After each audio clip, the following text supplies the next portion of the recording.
And so it seems like there are pressures on us today, pressures of all kinds, pressures on our work, pressures on our finances, pressures on injustice in the world today, pressures of every kind we can imagine now, pressures on our health and our mental health especially.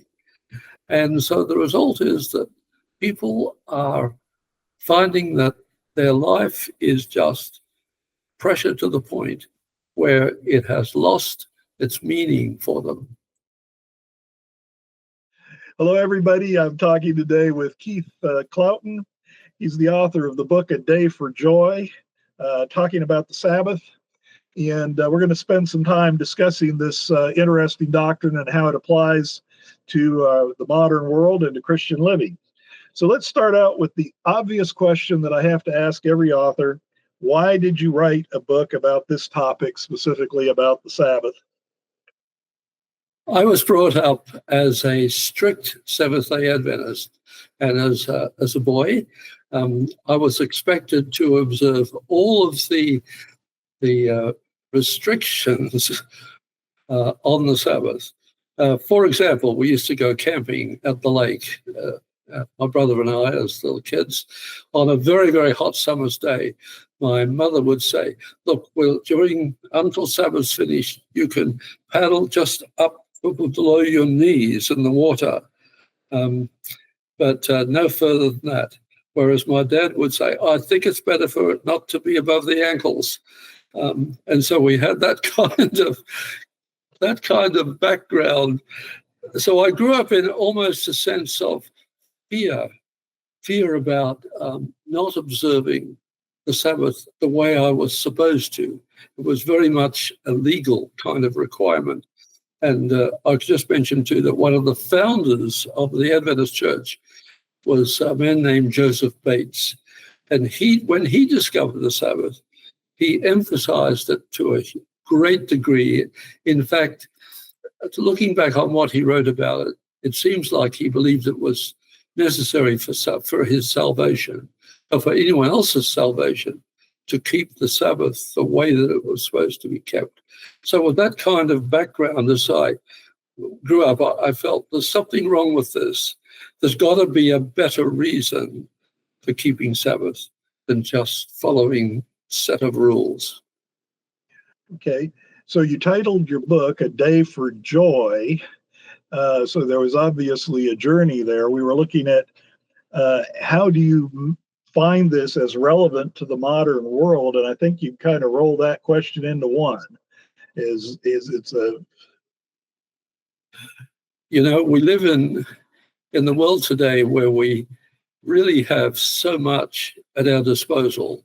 In fact, in terms of compared with past times, the world was never better in terms of technology of what we have. We have instant communication. We have every kind of convenience that we can use. And yet, in spite of that, in spite of the fact that we have really everything that we need to live an excellent and good life, as I look around at the world today, as I understand it, there is a great deal of stress and about what life is in our world today.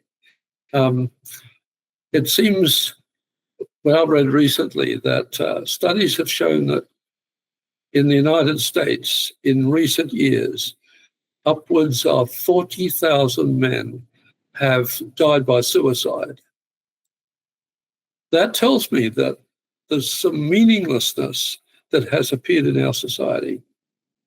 And so it seems like there are pressures on us today, pressures of all kinds, pressures on our work, pressures on our finances, pressures on injustice in the world today, pressures of every kind we can imagine now, pressures on our health and our mental health especially.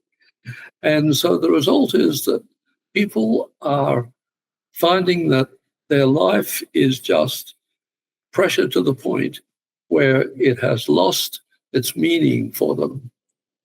And so it's in this background that I see that there's really a loss of joy. In fact, I think there's also a kind of a fear in the world today, a fear of what's happening in the future, of what's going to be happening. And it's very hard to live a life of joy in that kind of circumstance. Okay, and that will lead me really to the next question that I had, because I asked, speaking of the role of the Sabbath in creation and in redemption, because if you're talking meaninglessness, for a Christian at least, we have our Genesis and we have our Revelation. It was very good, and I make all things new again. There's the meaning in there. So you have the day for joy. Bring the Sabbath into that context. Yes, thank you. Well, of course, the Bible begins with the story of creation right there in Genesis chapter 1. And even though not all Christians agree exactly on what happened in Genesis chapter 1, nevertheless, it's something that indicates how the Sabbath came into being. But I find that there are two places in the Old Testament, in Moses' writing, where the Sabbath is given as a reason to be kept. If I grab my Bible here, I think I can just quickly refer to those two places. One of them is in the 20th chapter of Exodus chapter 20, and actually the verse here is verse 11, which reads, "For in 6 days the Lord made the heavens and the earth, and all that is in them, and rested on the seventh day. Therefore, the Lord blessed the Sabbath day and made it holy." So that's one, a giving of the Ten Commandments, and it shows very clearly that the reason for keeping Sabbath has to do with creation, that God created the world. If I turn to Deuteronomy chapter 5, and I'll just turn to it here in my Bible, and I'll look at verse 15, and this is again a giving of the full Ten Commandments. Verse 15 says, "You shall remember that you were a slave in the land of Egypt, and the Lord your God brought you out of there by a mighty hand and by an outstretched arm. Therefore, the Lord your God commanded you to observe the Sabbath day." So I see here two completely different reasons for keeping the Sabbath. And to me, they both have meaning. Creation, not only in Genesis 1, but in fact, in almost half of the books of the entire Bible, creation, or God as the creator, appears significantly all throughout. So obviously creation is something that God emphasizes all throughout Scripture. The other one in Deuteronomy is not talking about creation. It's really talking about our recreation, or it's talking about our gaining freedom. And just as he used the illustration of the Israelites coming out of Egypt and being freed from the bondage of slavery, so I read the Sabbath, therefore, as freedom from the bondage of sin. And so here we have redemption, we have freedom. And so whatever our needs are in our lives, and whatever the restrictions are in our lives, this is a case of true freedom that we have as individuals. And that's where I see those two features coming in those two different readings of the Ten Commandments. Both creation and redemption are both reasons for keeping Sabbath. Okay. And I'm going to ask you to expand on that just a little bit when we think about, well, really both of the passages that you reference, Exodus 20, though I can refer to. might be one of the ways to look at the difference between what you grew up with how deep you can be in the water on the Sabbath day. That is a legalistic requirement versus a gracious gift. Because I'd remind us also that you have you not only are resting yourself, but you're giving your servants rest during that time, which would emphasize well, any law you can put that out of the Ten Commandments, but looking at the Sabbath in particular has a gracious gift to remind you of all of this and to make it real. And very sadly, I think very many Sabbath keepers, talking about many Seventh-day Adventists, they ignore that Deuteronomy giving of the commandments. They put all of the emphasis on Exodus chapter 20 and the reason there of creation as the reason that the Sabbath must be kept. So freedom from sin does not become part of the real reason for keeping Sabbath. And it's when we get that freedom, I think, from sin, that we can have real joy. Yeah. I would suggest that probably you speak of Seventh-day Adventists on that, but almost any one of the laws, I think we as humans have a tendency to make it into a legal requirement instead of the gift Right. That we have to see it.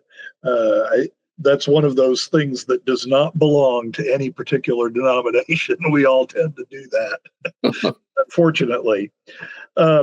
So let's, I know it's a big topic, but to address just a bit, how do you address different perspectives on the Sabbath within Christianity? Yes, I like that question. We have a tendency in our society to put our emphasis on space, on place. Yeah. We own space, we buy space. Where I live, I rent space. We fight over space. And so there's a danger that in keeping our Sabbath, we can think about simply it as a place. A church, a building, is a place. And a tendency then to regard the Sabbath as the time we spend in a space. To me, that is opposite to the way that God looks. God puts the emphasis on time, and time is something that none of us can control. We cannot buy time or change time or do anything with time. We live within time. And so it seems appropriate to me that when God, after creating the world, after doing things in space, he then sets aside a day, a point of time in which we are to regard it as holy. So, instead of regarding our worship as happening in space, we should think of our worshiping as happening in time. I like the expression that I think I've used in my book at least once. God wraps holiness in time. Okay, that's a different way of looking at it, and I really appreciate that. Now, you already gave personal experience of how you got started on this, but ask if you can share any personal story about your own experience with Sabbath and how the Sabbath has nourished your spirituality over the years. Well, thank you. In thinking about how the Sabbath reaction to it, I'm thinking about going back, it'll be 55 years. In the year 1970, my family and I had two small children at that time, just the four of us. We had to get from Southern California, where I had been studying, and get back to Australia, driving a VW camper van, which already had the steering wheel on the Australian side. I bought it that way. And so we decided we would drive it home, drive it from Southern California to Eastern Australia. That meant voyages over 3 oceans, but driving in between over 3 continents. And we did. In 6 months, we drove all the way from Southern California to Eastern Australia, covering 25,000 miles with 2 small children. That was a challenge. And although we were pushed for time very often and moving every day, we specifically and intentionally set aside every Sabbath day, every Sabbath, as a day when we would not travel. And that meant a great deal to all of us as a family. This was a day when we spent the day in the one single place where we were camped. We could sleep in. During the day, we would go for a little walk with our children, look around in the community, and just enjoy that space in time that we could use this way. And we did that throughout the whole trip for the whole 6 months. And so in that sense, Sabbath became a real day of worship and joy for us, even though we were not able, most places, to attend the church. In fact, the people around about us spoke a different language. We were going through so many countries, but we could nevertheless worship God as a family. And that's how we kept the Sabbath. I would think that experience would relate well, because I know as a busy person in a busy world, where it's easy to forget things, one of the very great difficulties is to set aside, and how should I say, I almost want to use the word enforce some time of rest, because especially for a person who, I'm a little bit of a workaholic myself, that you always feel like you're more real when you're working, and sometimes you need to feel more real when you're not. So I like that illustration that you have there. So that also really brings up a lot of answers to the next question I was going to ask you is, what challenges have you faced in keeping the Sabbath, and how have you overcome those? Because I would imagine there were some challenges on that journey in finding the space of the place where you could. Well, I'll have to say that we organized things and pre-planned it very well, so that we generally were able to choose the kind of space where we would have our Sabbath. And we were pretty successful at that in most cases. Looking at your question, though, I would have to agree that in our lives there are so many secular events that come up on a Saturday. That's a regular thing in our society. And we've always been faced with that. An invitation to, oh, why don't you join us on Saturday because there's such and such a thing happening.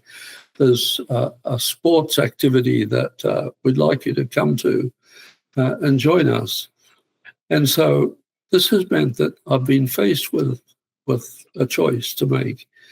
And it has seemed to us as a family that the right choice is to say, what is our priority? Is our priority God and his requirement, or simply what we would like to do?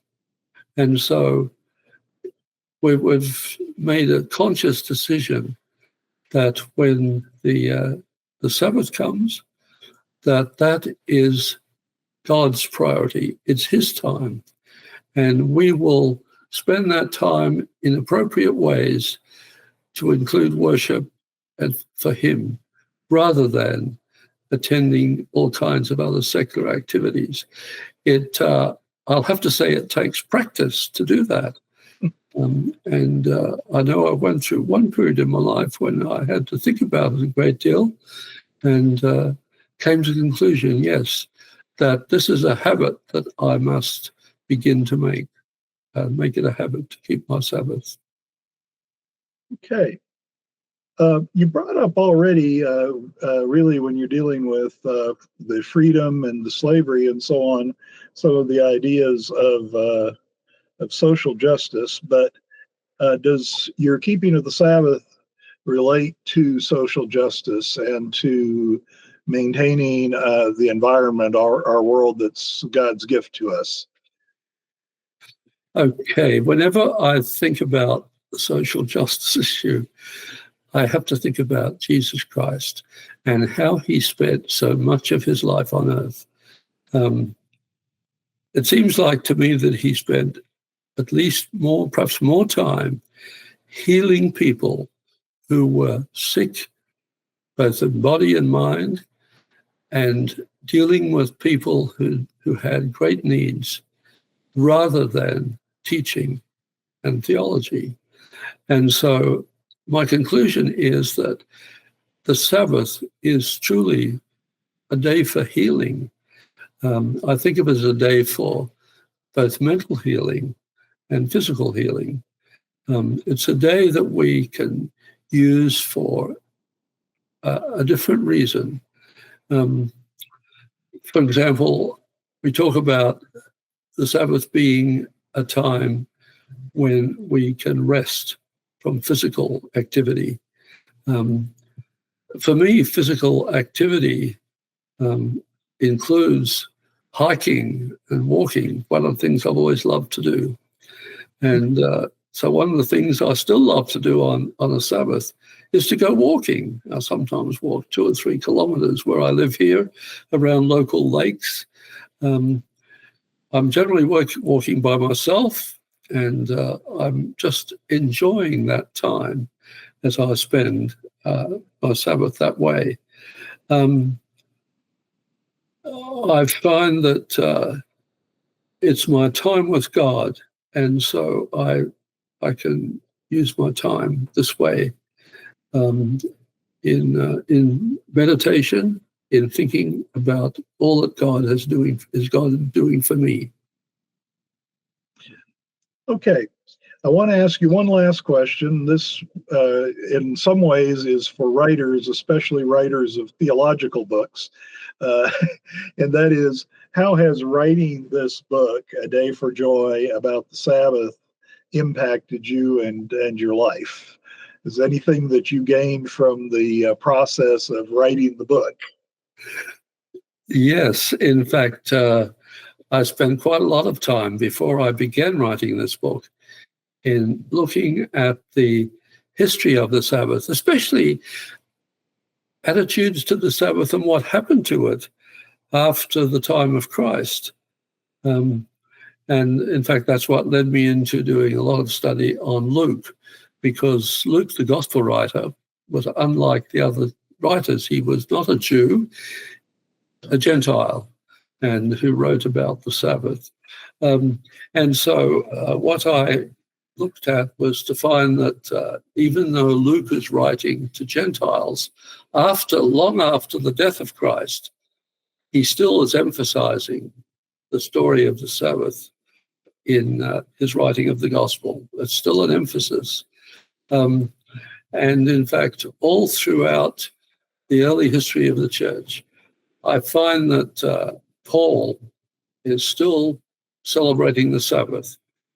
He's still worshiping on the Sabbath, teaching on the Sabbath in many different places.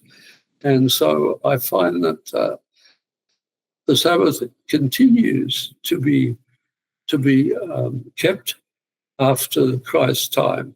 On the other hand, I also see that through time, that because of the attitude of some of in the Roman Empire of people toward the Jews, toward Jewishness, and the keeping of the seventh day was seen as a part of being a Jew and following a Jewishness way of living. And so it seems to me that I can understand why the Sabbath went into a period when it was ignored or not kept, and subsequently even changed by one of the Roman emperors to Sunday worship. I can understand those things, and as I look at that, I can understand why it was important for me to write it all down and to record it in my book, A Day for Joy. Well, as a publisher, I always like to hear of the benefit of writing things down and publishing them, since that's kind of what I do. I've been talking with Keith Clouten, author of A Day for Joy. We'll have information on the screen about the availability of the book, but it's available both direct from Energeon Publications and from pretty much any of online retailer. And you can pick up a copy and learn a great deal about this very interesting topic. So thank you for your time.